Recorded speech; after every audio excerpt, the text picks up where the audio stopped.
ABD Podcast, toute l'information vulgarisée sur les sciences du sport appliquées au terrain.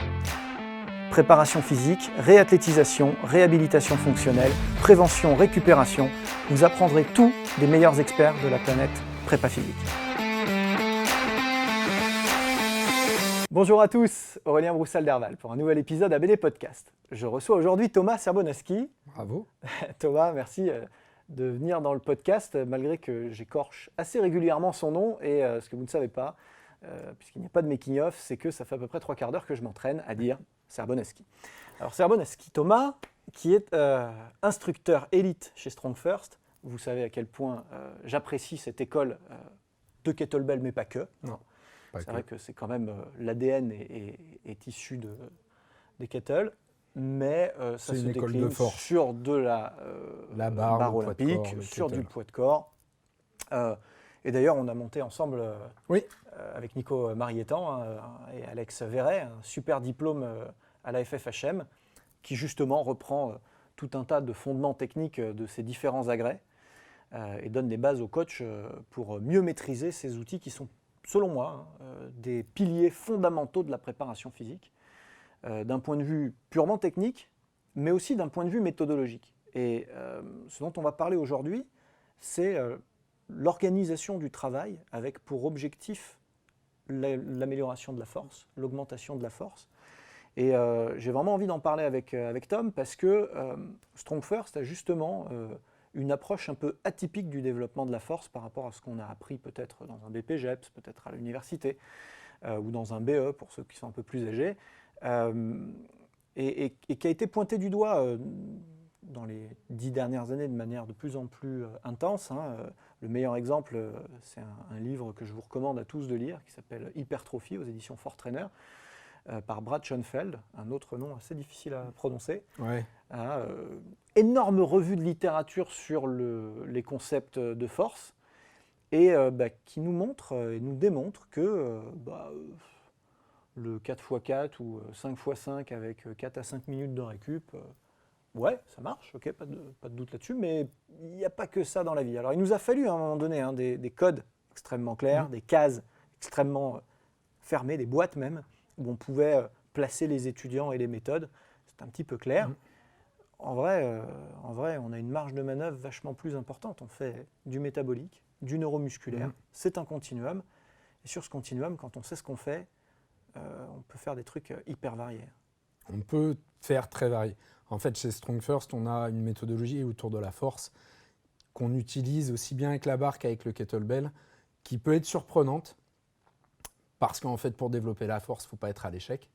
Et pour beaucoup, en fait, quand ils font du 5x5, ils vont jusqu'à l'échec. Et c'est vraiment antinomique, nous, avec ce qu'on essaye de faire. Donc, en fait, on a toujours une ou deux sous le bras, ce qui peut paraître bizarre. Mais c'est un peu comme Brad Schoenfeld, j'ai pas lu le livre, mais je sais que Schoenfeld, il est sur le fait de faire 2 ou 3 fois le groupe musculaire dans la semaine pour qu'il y ait une véritable prise d'hypertrophie. Nous, on va taper par exemple du press ou des tractions. Les tractions, on est même sur un autre domaine, mais sur du press, on va le press développé militaire. Quand je le dis à l'équipe de France de lutte, les mecs ils me disent « C'est quoi développé militaire ?» Oui, voilà. Donc, on peut le taper 3 fois dans la semaine, mais c'est juste des variations. Et dans ta séance, tu vas avoir une séance légère, une séance moyenne, une séance plus lourde, pas en termes de charge, mais en termes de volume. Et tu peux solliciter très souvent, très très souvent, le même mouvement pour une amélioration de force. Donc il faut vraiment avoir ton objectif, le mouvement que tu veux améliorer et sur lequel en fait tu travailles. Et donc on a nous notre méthode de ladder dont on va parler un peu plus tard, mais qui marche très bien et moi je le fais sur moi et sur des athlètes. Et je vois que ça marche parce qu'à côté, dans ton spécifique, le soir, tu n'es pas cramé. Bien sûr. Parce que tu n'es pas dans ta série de 5x5. Tu as fait tes 25 lifts, mais tu les fais différemment. Donc le plus important, c'est le nombre de lifts que tu auras fait. Avant, on parlait de tonnage chez les Bulgares. Les Soviétiques étaient sur le nombre de lifts. C'est qu'est-ce que tu as fait dans ta séance ? C'est ça le plus important. Alors, en filigrane, il y a 2 concepts là, qui sont hyper importants. Le premier concept, c'est le concept de planification non linéaire. Donc, encore une fois, ne jetez pas le bébé avec l'eau du bain. On n'est pas en train de dire que les perfs, l'entraînement linéaire ne fait pas de perfs. On a fait des médaillés olympiques pendant un demi-siècle avec ça, donc on va certainement pas... Et en force athlétique, c'est toujours utilisé aujourd'hui. Évidemment. Chez les Américains, ça marche très très bien. C'est probablement une phase nécessaire à l'apprentissage de l'entraînement de la force. Mais à un moment donné, si effectivement on veut aller au fond des choses et réitérer les charges et les mouvements, les exercices, eh ben, il va falloir dynamiser un petit peu cette dynamique, cette linéarité de la charge pour la rendre beaucoup plus dynamique, beaucoup moins linéaire. Et c'est ce dont tu parles. C'est le premier point vraiment important qui me paraît important de décoder pour les gens qui nous écoutent. On va y revenir, hein, évidemment.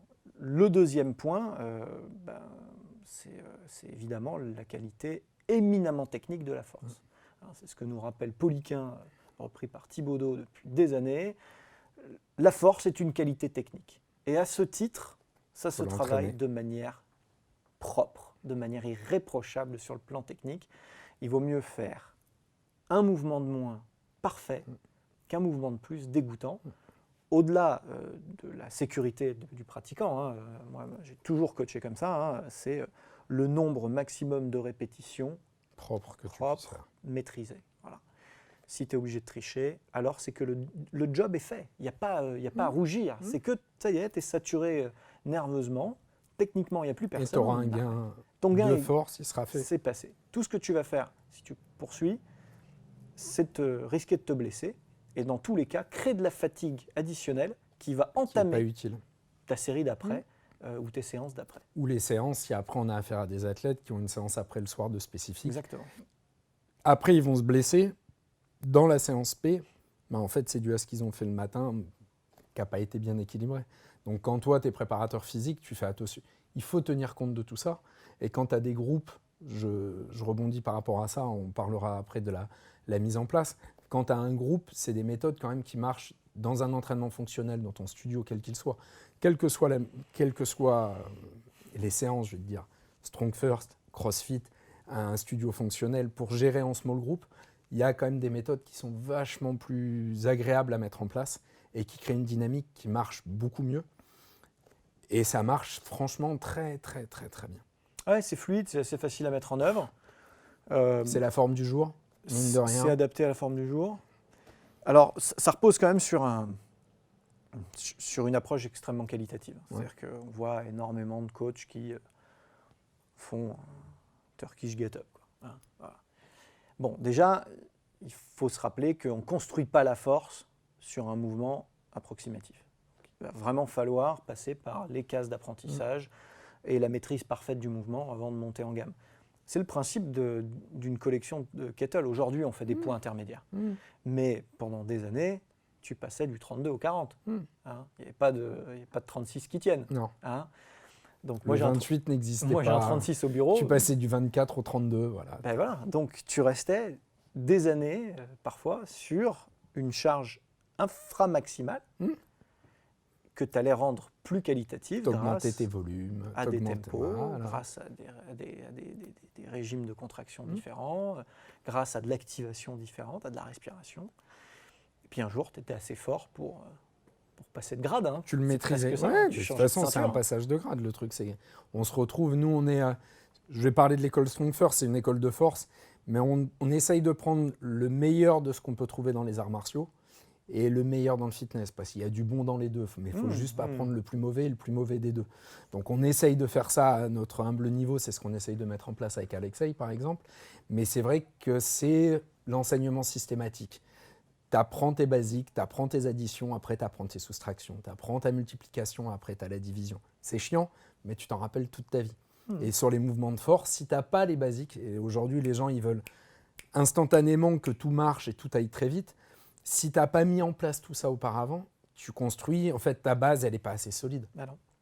Alors ça peut paraître chiant, ça, je suis désolé pour le terme, mais en fait quand tu te sens maîtriser quelque chose, bien sûr, il y a une satisfaction intellectuelle et culturelle à t'enrichir de méthodes, de techniques gestuelles que tu ne maîtrisais pas. Ah ouais. Il faut juste changer l'emphase, changer le cœur du message par rapport à ce que l'on proposait avant. Avant, on était en train de vendre systématiquement de la très haute intensité, de la fatigue. Et alors, est-ce que ça, peut-être on va y aller, mais est-ce que d'abord, on n'est pas en train d'apprendre aux gens à maîtriser un nouveau mouvement qu'ils ne savaient pas faire avant ?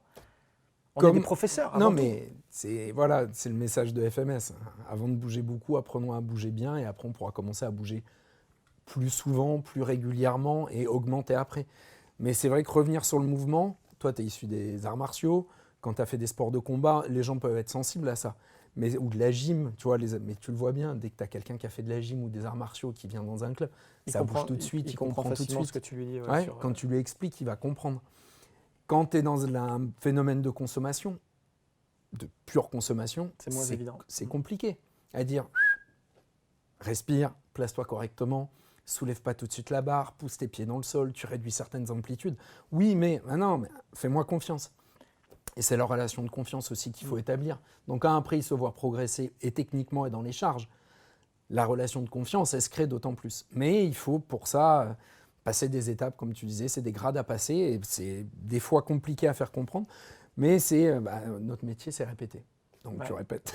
Et in fine, le concept un peu important à ramener à la maison, si vous nous écoutez et que vous entendez ce message pour la première fois, c'est que la charge, l'intérêt de la charge, l'apport de la charge maximale est très relatif. Donc moi, assez régulièrement, on me demande, tes judokas, ils poussent combien en développé couché? Voilà. Pour savoir s'ils sont forts ou faibles, ils poussent combien en développé couché. Et j'ai toujours eu toutes les peines du monde à expliquer qu'on s'en moquait, en fait. Que ça n'avait pas de sens. Tu pouvais avoir quelqu'un de beaucoup plus fort que toi en développé couché et de beaucoup plus faible en répulsion d'être humain, en lancer. Parce que les transferts ne se font pas sur des registres d'intensité. Ils se font sur des registres d'angle de travail, de type de saisie, de tempo, d'activation, de volonté. Voilà sur quoi se basent les transferts. Pas sur de l'intensité maximale absolue, caractérisée d'ailleurs par un poids sur une barre. En termes d'intensité maximale, oui, dans le muscle. Mais ça, aujourd'hui, on n'est pas capable de le mesurer en situation d'entraînement. Et c'est vrai que sur le coucher, c'est souvent l'exemple de base, que ce soit sur de la prépa physique ou dans n'importe quelle salle de muscu, les gens ils vont te demander ça, alors que c'est un mouvement qui est relativement récent, si on regarde bien historiquement. Bien sûr. Donc c'est un mouvement qui est assez récent, qu'on a pris par pareil. J'ai beaucoup de respect. Après, voilà, quand tu es en force athlétique, les mecs qui rentrent dans des charges... c'est leur sport. C'est leur sport, c'est leur discipline. Mais derrière tout ça, pour beaucoup d'athlètes, est-ce que c'est véritablement ce qu'il y a de plus important? Je te prends l'exemple de la lutte, tu vois, on a remis tout ça en place et c'est un super mouvement pour la lutte, pour la défense au sol. Mais tu n'as pas forcément un super transfert par rapport à ça. Et faire du coucher prise large, quand tu as des problèmes d'épaule, de cervicale et compagnie, est-ce que c'est vraiment utile? Est-ce que ça se transfère? Est-ce que tu vas pousser un lutteur dans cet axe-là? Donc après, voilà, il faut toujours revenir sur le mouvement et quel est le mouvement véritablement le plus intéressant. J'ai quand même là-dessus, sur le coucher, j'ai quand même des doutes. On est d'accord. Alors, revenons sur notre schéma, maintenant qu'on a bien enfoncé le clou sur la nécessité technique de la force. Maintenant, en quoi l'école Strong First apporte quelque chose d'innovant sur les rythmes d'entraînement, sur les rythmes d'application des charges et de récupération par rapport à ce qu'on fait de manière très très classique dans la prépa physique et dans le fitness. Donc pour faire simple, c'est pas forcément innovant, c'est des choses qui ont été testées. En fait, notre chairman, Pavel Tsatsouline, il ramène en fait au goût du jour comment s'entraînaient les hommes forts dans les années 1900, quand il n'y avait pas de stéroïdes, quand il n'y avait pas... les mecs, ils étaient dans les cirques et comment ils s'entraînaient tous les jours.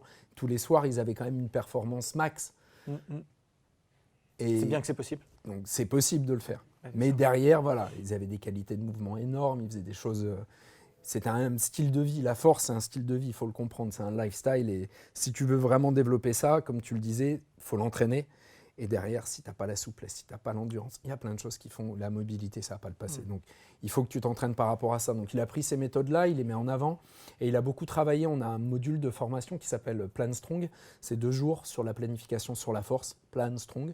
Là, on est en train de faire aussi, Fabio a créé Build Strong. Là, c'est plutôt sur l'hypertrophie. Plan Strong, c'est vraiment sur la force. Et il a travaillé sur les résultats des équipes soviétiques des années 70 à 80. Là où ils avaient, de 60 à 80, et comment ils fonctionnaient. Donc, ce n'est pas lui qui crée, ce n'est pas quelque chose qui a été créé, c'est quelque chose qui a été testé et qui le met au goût du jour. Donc, en gros, on sait que chez les Soviétiques, là, on va dans l'haltérophilie, tu avais les Bulgares, ils étaient cramés à 25 ans, ils s'entraînaient tous les jours, toutes les 30 minutes, ils changeaient de mouvement, ils récupéraient, ils envoyaient du steak.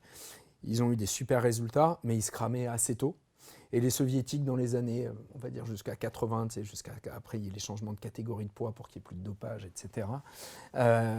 Pour qu'il y ait moins. Pour qu'il y en ait moins. Ils performaient à plus de 30 ans. Donc en fait, ils ont essayé de voir. Et en fait, c'était ces modulations-là tout au long de l'année qui étaient super intéressantes. Et pour faire simple, c'est 80% du temps, tu bosses à 80%. En fait, la vraie fourchette, 80% de ton 1 RM, et pour un lambda ou pour un athlète, le 1 TRM, c'est-à-dire le technical RM, pour que ce soit propre avec certains standards et certains critères. Et en gros, on sait que la fourchette, c'est 75-85. Un peu en dessous pour récupérer, pour faire ton deload, un peu au-dessus au moment du picking, mais vraiment avec parcimonie.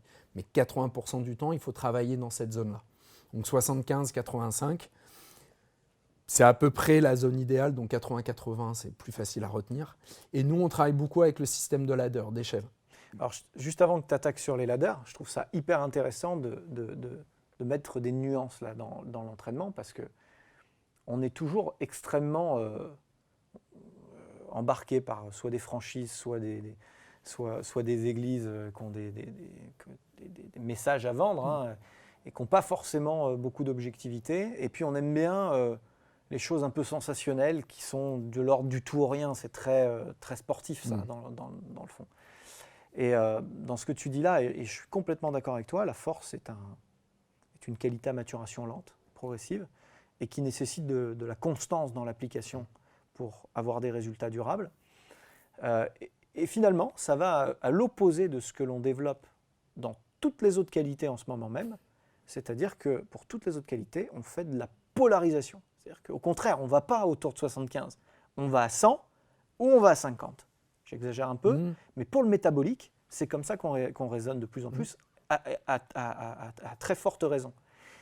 Mais c'est pour dire aux gens qui nous écoutent, et c'est important de le dire, que tout n'est pas blanc ou noir en entraînement, et qu'il y a des exceptions qui confirment la règle. Et aujourd'hui, clairement, je suis complètement d'accord avec toi, la force gagne moins à être polarisée que les autres qualités, alors que c'est la qualité presque extrême. Essentiel, tu vois, sur beaucoup d'autres qualités. Qualité extrême, absolue, t'es fort ou t'es pas fort, quoi. Tu vois ce que je veux dire.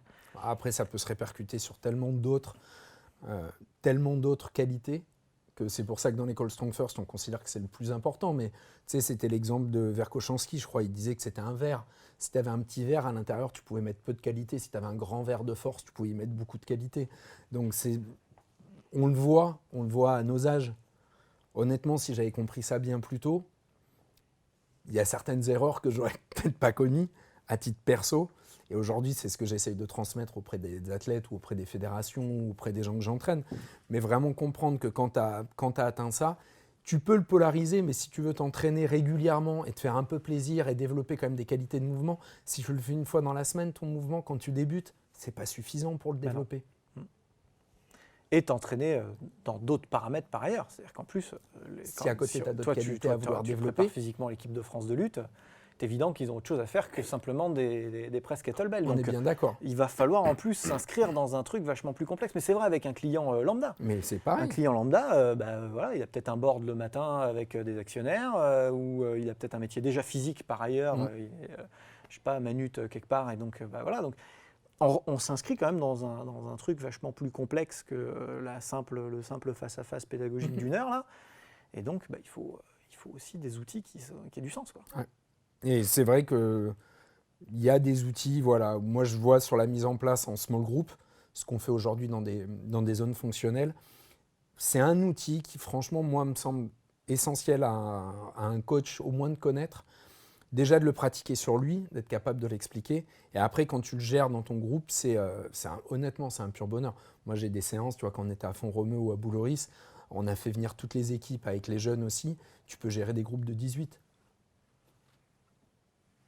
Tu peux gérer des groupes de 18 comme ça. Ça tourne, tu arrives à les alimenter en technique en même temps. Tu as le temps, ils ont la récup parce que tu mets de la récup.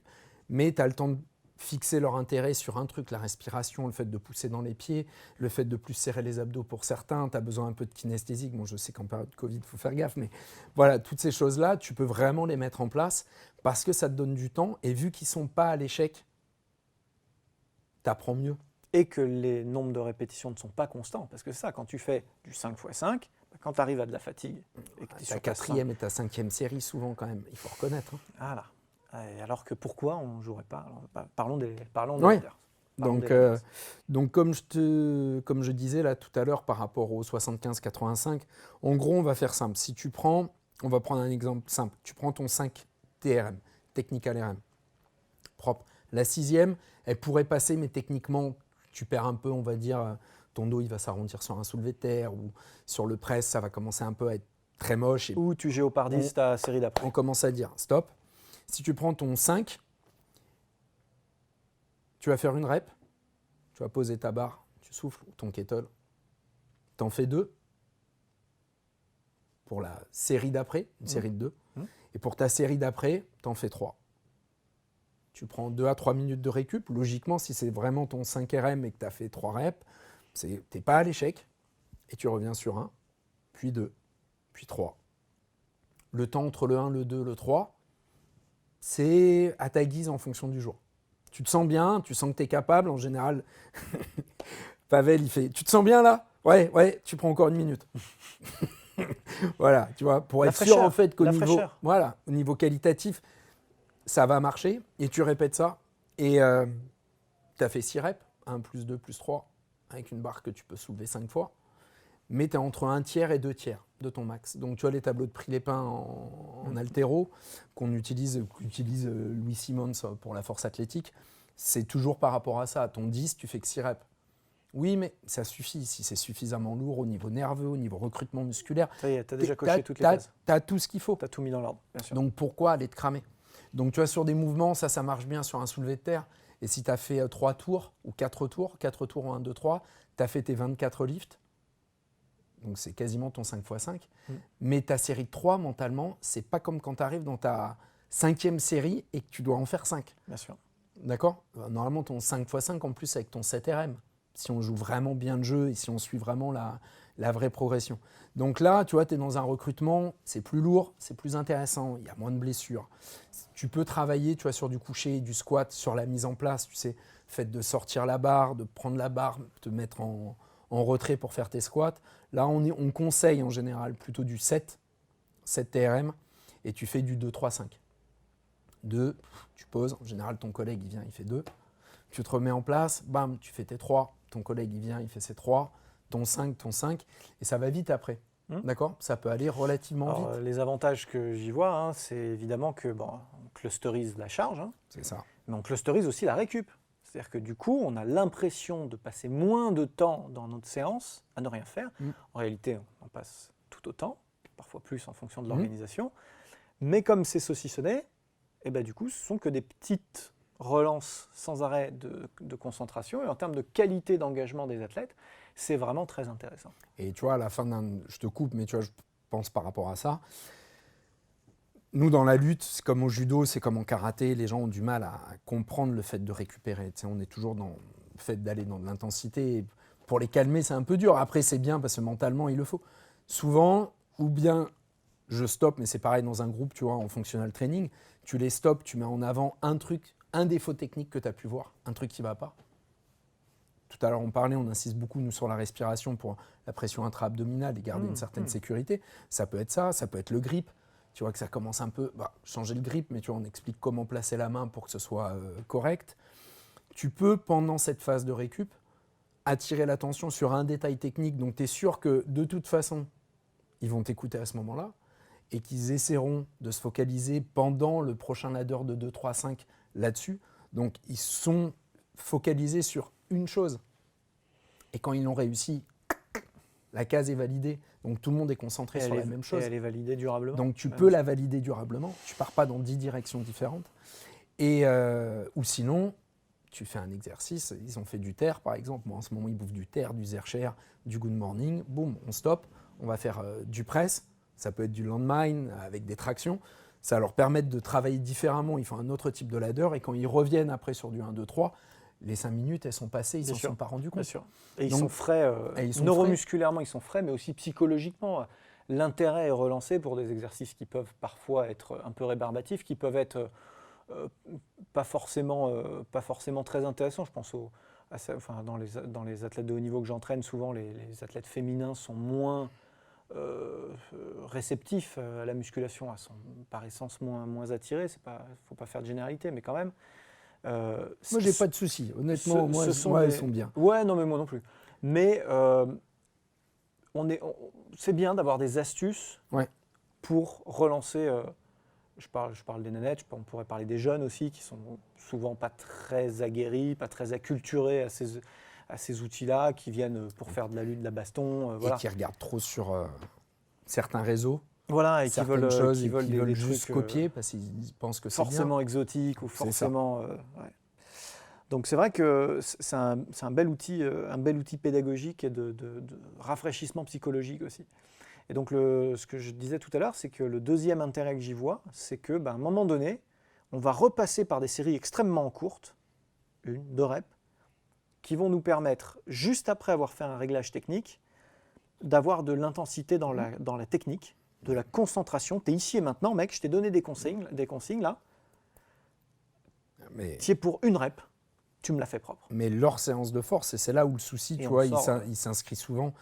Pour les athlètes, c'est différent. Honnêtement, c'est une question d'éducation et quand ça se passe très bien, comme c'est le cas à la lutte avec les entraîneurs nationaux, tout le monde comprend, tu vois, comment gérer dans ta semaine les choses.